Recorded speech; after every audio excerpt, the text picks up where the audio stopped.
Well met, my friends. My name is Kai Herberts and welcome to the show Gamesäge, where today we'll be talking about Betrayal at House on the Hill.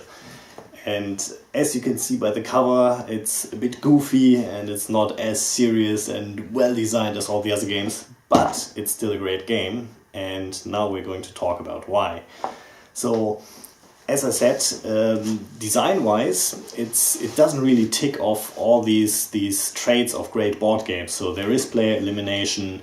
Initially, the decisions you make don't really matter. There is, on your individual turn, not that much player interaction, and yet it's really good. And the reason why is that the setting and the idea behind it works so well. Essentially, this is kind of like these horror movies. There's a house, a haunted house, and your bus breaks down, and this group of people go into this haunted house and they walk around, explore it, and then at some point the horror starts and something interesting is going to happen. And in the movies, I'm always annoyed a little bit when people go downstairs to the basement alone and you think, why are you going alone? Don't do this, something bad is going to happen. But interestingly enough, the game just plays out exactly the same, because everybody starts in the entrance hall and then people want to see something happen on their turn, so they run off alone in all different kinds of directions in this house to explore and to find treasure and stuff like this.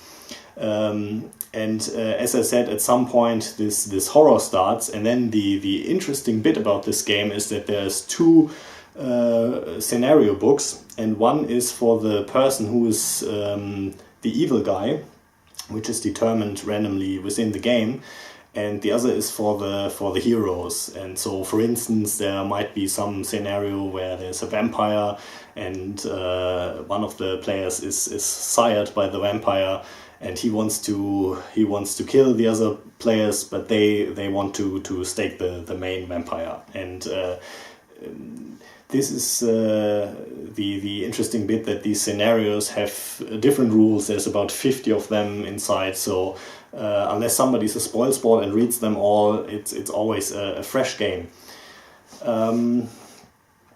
So let's have a look what's inside.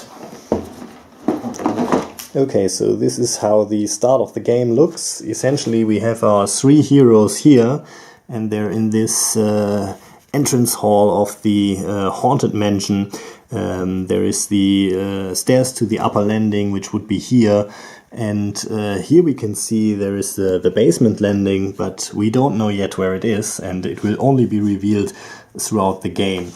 So here are these two books that I've initially mentioned, one for the heroes, the survival guide, and then the traitor's tome, but we'll get to that later.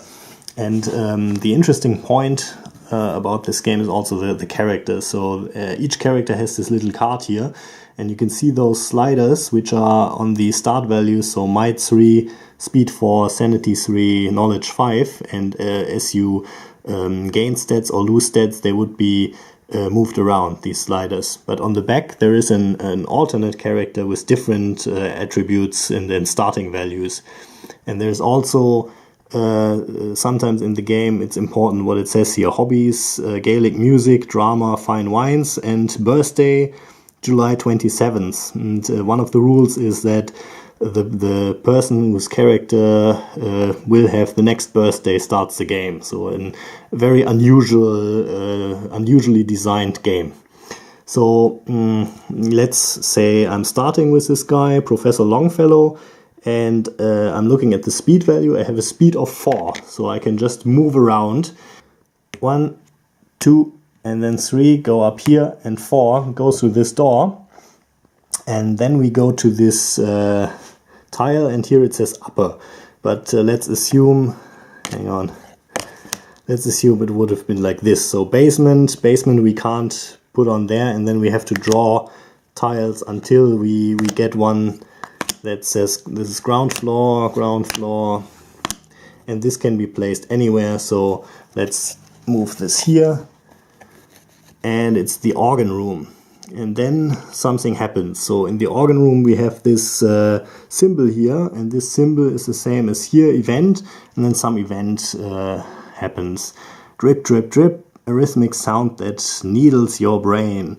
Put the drip token in this room. Each explorer rolls one fewer die, minimum of 1 on all trade rolls while in this room. So essentially something bad is happening when we're in this room.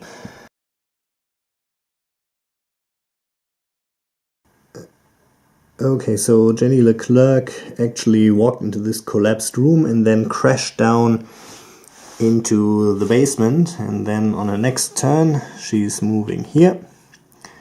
Let's see, there's a basement tile, and it's the servant quarters, and this bird symbol means that there is an omen. So the omen is a girl trapped alone. You free her. Gain 1 sanity and 1 knowledge now. Lose 1 sanity and 1 knowledge if you lose custody of the girl. This omen cannot be dropped, traded, or stolen. Make a haunt roll. So first we would, she already has the lucky stone, we would increase sanity and knowledge. So sanity was 4, and it actually goes up 1, which is still 4. And knowledge, we're going from 3 to 4. So that's good. And the way the haunt roll works is there's already 1, 2, 3, 4 omens in play, and we roll those 8 dice and see on each die there is 2 times blank, 2 times 1, 2 times 2, so on average it's a 1. And if we exceed the number of current haunts, so 4, nothing bad happens, but if we equal it or roll less, then the haunt starts.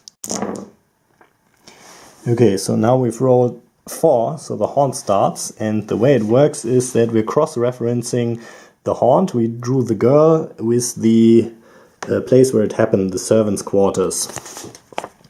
Room, servants' quarters, and omen girl, it's scenario number 30. And then the adventurers would actually, first we need to see here, the haunt revealer is the traitor. So actually the player who controls Jenny Leclerc is now the traitor and has to read the scenario 30 in this traitor's tome. And the heroes get to read the scenario here. And it's actually the one I was talking about, Tomb of Dracula. Here is some flavor text. A sick certainty clutches your stomach as the coffin lid begins to open. There have been too many clues, too many coincidences, and too many revelations to doubt the reality of the pale hand now thrusting the lid completely open, and so on and so forth. And then there is victory conditions, and the actual game begins. So overall, I think there's many cool points in this game, and it's always fun to play.